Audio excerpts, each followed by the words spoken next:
Nico Iamaleava has entered the transfer portal officially with a do not contact tag. Let's talk about what that means and what the market looks like for quarterbacks and guys like Nico Iamaleava. What's up, kinfolk? It's RJ Young. I am not on a step mill. If this is your first time watching the #1 college football show, welcome. Thank you for joining us here. We talk college football year round. If that is something that you're into, go ahead and hit that subscribe button, like this video, and answer this question in the comment below. Do you think Nico Iamaleava will find a place to play during this transfer portal window period that just opened up right this day, April 16th? By noon Eastern time, 500 players had entered the transfer portal, and that gives us more than 3,600 that have entered the portal since the winter. That's including walk-ons, but we're also at a spot where scholarship players are getting cut from rosters. West Virginia head coach Rich Rodriguez said as much. Look, I'm having to go to guys that are on scholarship and say we might not have room for you and you might not be able to play here next year.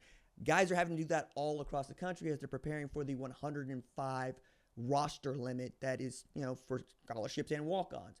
Many coaches have said, I would really have loved to phase this in over a few years, so you don't have to go to a guy that might be on your roster as a second-year player, third-year player and say you got to find a new home, especially if he was the kind of guy that would have been on scholarship before name, image, and likeness was accepted as the new frontier of this land, right? This is the Great Western Expansion, the Great Gold Rush. And that's where we are right now. This is perhaps the last transfer portal period where we're going to be able to see guys sign big contracts without someone trying to dig into what is in that contract. With the House versus the NCAA settlement being delayed, that just doesn't come into fruition yet. So that $20.5 million that you might be able to spend on your athletic department, on your athletic programs, with about $13 million of that going to football, you don't actually have to take that into account right now. And if you use the salary cap model from the NFL, where there's a percentage of the cap that you assign to a franchise quarterback, if that's what you want to do, give them the franchise tag, which I think could work for college football because, the number keeps fluctuating, going up year to year. So raises could be right in line with whatever the salary cap is. You're looking at about $3.1 million for a Power 4 starting quarterback, give or take, right? For Nico Iamaleava, though, the number of spots where he could land and perhaps lead a team has dwindled. Just to nothing almost, right?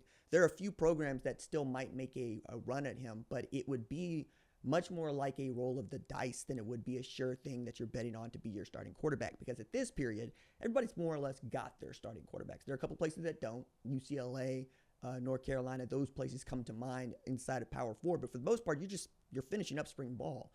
And for quarterbacks, that's important, not necessarily because, you're going to do a whole lot on the field, but you are getting this time to learn this offense and understand your role in it and understand how it's supposed to work around you as we get closer and closer to the season. These are things that you're just supposed to know. He won't know any of those things. Excuse me. I don't know what that was. He won't know any of those things as he is going to a new location. But what does the do not contact tag do for him? Well, it's supposed to put him in the driver's seat. It's not a do not contact from like Tennessee or the NCAA. It is him saying, as he put his name in the portal, I'll call you. You don't call me. Which is interesting because you would think that Nico Iamaleava would be listening to almost everybody with something like a credible offer to have him transfer in, even if it's to transfer in for nothing, right? But it also gives him the opportunity to pull his name out of the portal if he wants to. I'll be curious to find out how his management team is trying to crisis manage right now, because that's where they're in. He has gone from being one of the most valuable quarterbacks in the sport and a playoff quarterback at a university that's on the rise, a program that expects to contend for the SEC championship this year and the next, to being a guy who is really having to defend his reputation. And it has taken a hit. There have been all sorts of comparisons drawn to what he has done. I don't think any of them are really apt because some of them have to do with activism, and this is not that. This is nothing like that. Some of them have to do with greed. Yeah, there's some of that, and some of them have to do with the NFL, which frankly is a totally different sport where players do have more leverage than college football players. And these are boosters that are in charge of these collectives for the most part. And these boosters, they didn't get into this for you to back them against the wall. They want to back everybody else against the wall. There is nothing quite like somebody being asked if they're a fool or be taken for one, and then you get an appropriate response. You get the response that Tennessee gave to Nico Iamaleava.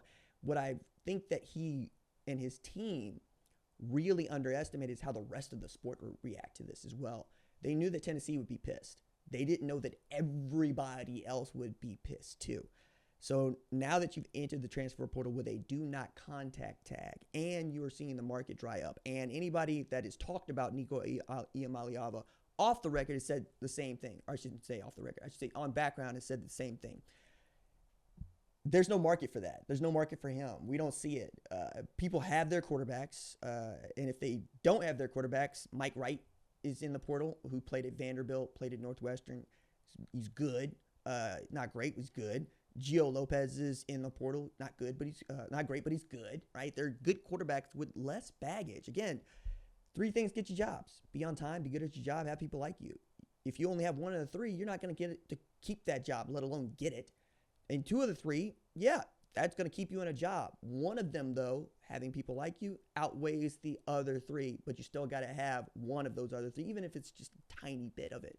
So if people really, really like Nico Iamaleava, they probably wouldn't point out that he only threw 6 touchdown passes against, top-ranked teams. They wouldn't point out that he only threw for 2,600 yards. They probably wouldn't point out that Dylan Sampson was a straw stirring the drink, and the defensive line and the secondary that Tim Banks had was the reason that team was a playoff team. They wouldn't point those things out. But when you are the guy who is asking for more and more and more, as other guys are just trying to eat, and you are at least reported to be one of a handful of players that was threatening to sit out a college football playoff game at the shoe, yeah, it's going to be really difficult for people to trust you. And that's what it comes down to. You got to be able to trust this person. They have to make you feel good about the money that you're investing in them. This is why I drew the comparison to Arch Manning in another segment. Nobody in Texas doesn't trust Arch. If anything, they want to use Arch for their own purposes. And I don't think that that's correct either. I think sometimes when guys say nothing, or they're very good at saying as little as they can, people have a tendency to layer over the top of them their own beliefs, which makes them, marketable. Derek Jeter had this going on for years. Nobody knew what Derek Jeter thought about race or politics, or even what he thought about money, because number 2, the captain, was the captain. You just let it go.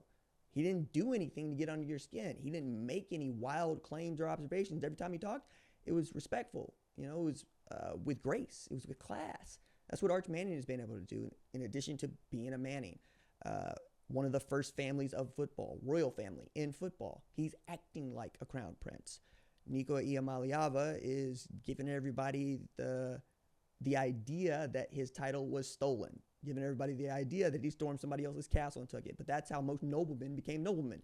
They took their titles. They went into somebody's castle, they killed that person, and they took their land. That's how they became it. Problem with all of this is, even amongst thieves, you got some honor that you got to keep. Think about John Wick, if you will, to make this a little bit more pop culture and easier to understand. The world of John Wick is one in which everybody understands the rules. And when someone breaks the rules, the entire society forms up against them. This is why John Wick, going to get the guy that stole his car and killed his dog, and the way that he went to go get it, is against the rules, so everybody's trying to kill him, right? Are you doing this in a way that we respect, in a way that we've outlined? Because breaking the rules can lead to chaos, and chaos can lead to our demise, and we don't want our demise. Human beings, first rule, can it kill me, and can I eat it, and where can I live? Okay? He's messing with that when he is this greedy, this openly, or his people are. You can say it's his people, you can say it's him. I tend to say everybody involved it didn't have to get here, but now it is. And we have a real discussion. We're having a real discussion about a guy who put do not contact on his name in the transfer portal, not being able to play college football in 2025 unless something somewhere breaks for him, and breaks for him soon.